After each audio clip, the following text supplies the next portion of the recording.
그래서 오늘은 왜 이렇게 밀렸는지, 이번 주에는 어떤 이슈가 있는지, 관련주는 뭐가 있는지, 하루하루 시장이 어떻게 흘러갔는지 이런 부분은 저는 꼭 알고 있어야 된다고 생각하거든요.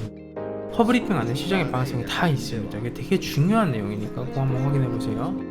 네, 반갑습니다. 허브경제TV입니다. 이번 시간에는 대한전선 한번 보도록 하겠습니다. 오늘 하루도 고생 많으셨고요. 특히나 이제 대한전선 주주분들께서는 오늘이 제일 좀 혼란스럽고 뼈 아프고 열받고 그런 하루지 않을까 생각이 됩니다.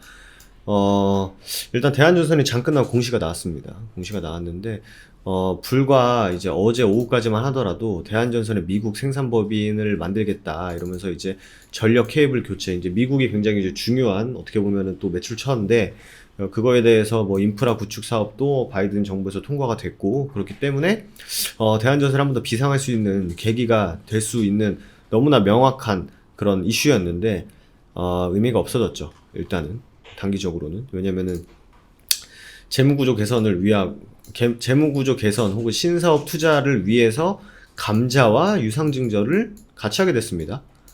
이거는 여러분들 핑계예요, 이건. 네. 핑계인데, 일단 뭐 검색도 많이 해보시고 아시는 분들은 아시겠지만, 이제 감자에 대해서 간략하게 설명을 드리면, 감자는 이제 무상하고 유상이 두 가지가 있는데, 실질적으로 이제 무상 감자는 냉정히 보면 일단 악재가 맞습니다. 악재가 맞고, 뭐 기사에도 나왔지만 이게 자본금이 너무 과해서 이걸 좀 줄인다 해서 뭐 80% 비율로 한다고 하는데, 한번 보도록 할게요. 재무구조 개선 및 신사업 투자 재원 확보. 그러니까 이게 사실 어떻게 보면은 신사업 투자 재원 확보를 이거 호방그룹이 해줄 줄 알았는데, 호방그룹도 기업이다 보니까 손해보는 장사 안 하겠다 이거죠, 지금. 그래서 5천억의 이제 유상증자를 한다고 하는데, 이 5천억의 유상증자를 어디서 할지, 이거에 대해서는 지금, 뭐, 추후에 뭐 하는 건지 일단 보도록 할게요. 뭐, 나오죠? 무상 감자는 액면가를 감액해가지고 자본금을 낮춰서 재무 건전성을 높인다.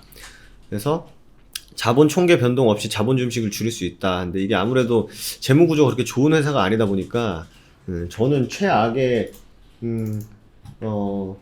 상황이 안 일어날 수 있을 것 같은데요. 최악이 있네요. 네.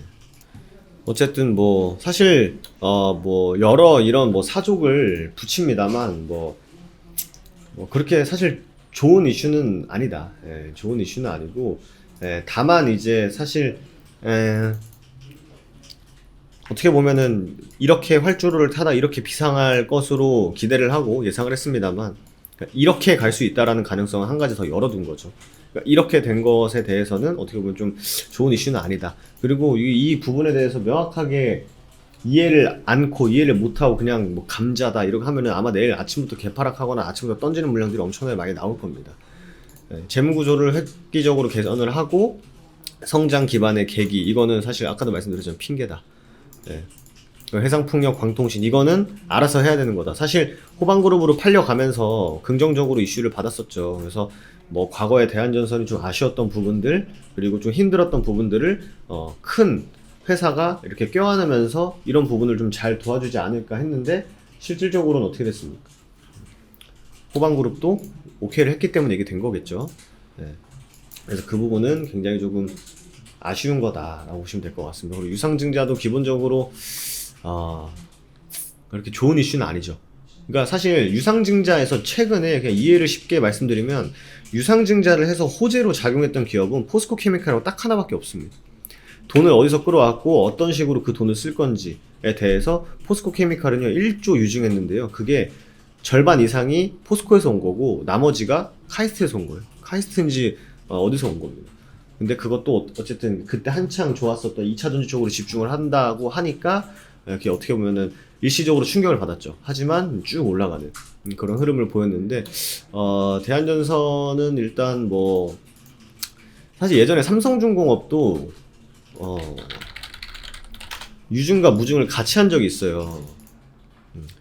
유증과 무증을 유증도 하고, 보시면 유증도 하고 막 감자도 하고 막 이랬었거든요. 근데 삼성중공업은 감자하고 최대한 그래도 빨리 했었습니다만, 대한전선은 80%라는 게 좀 걸리는 거죠. 그게 조금 아쉽다라고 보시면 좋을 것 같고요.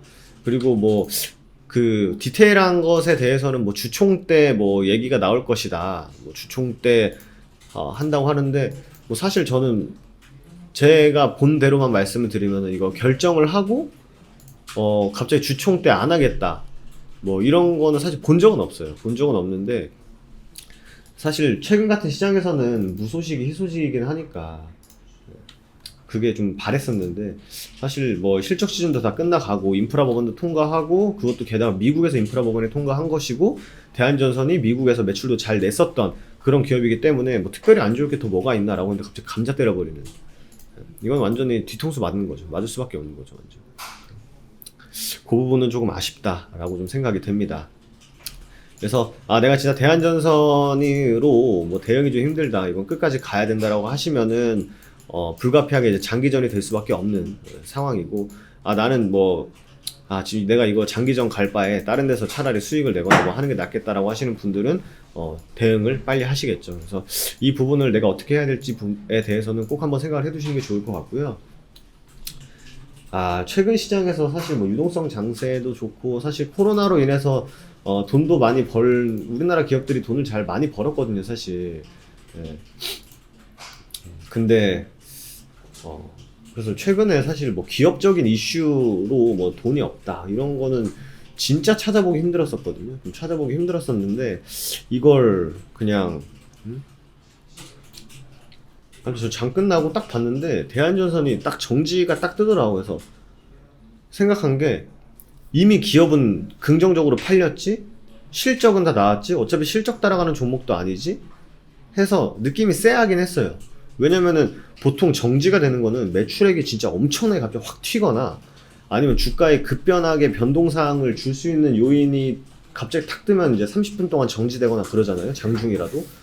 근데 그런 부분이 아닐 직감적으로 딱 그건 아니다 하고 딱 보니까 처음에는 뉴스가 없었어요. 대한전선 정지 딱 뜨고 그래서 딱 보니까 그래서 뭐지 해서 찾아보니 갑자기 이제 감자라는 단어가 눈에 탁 들어오더라고요.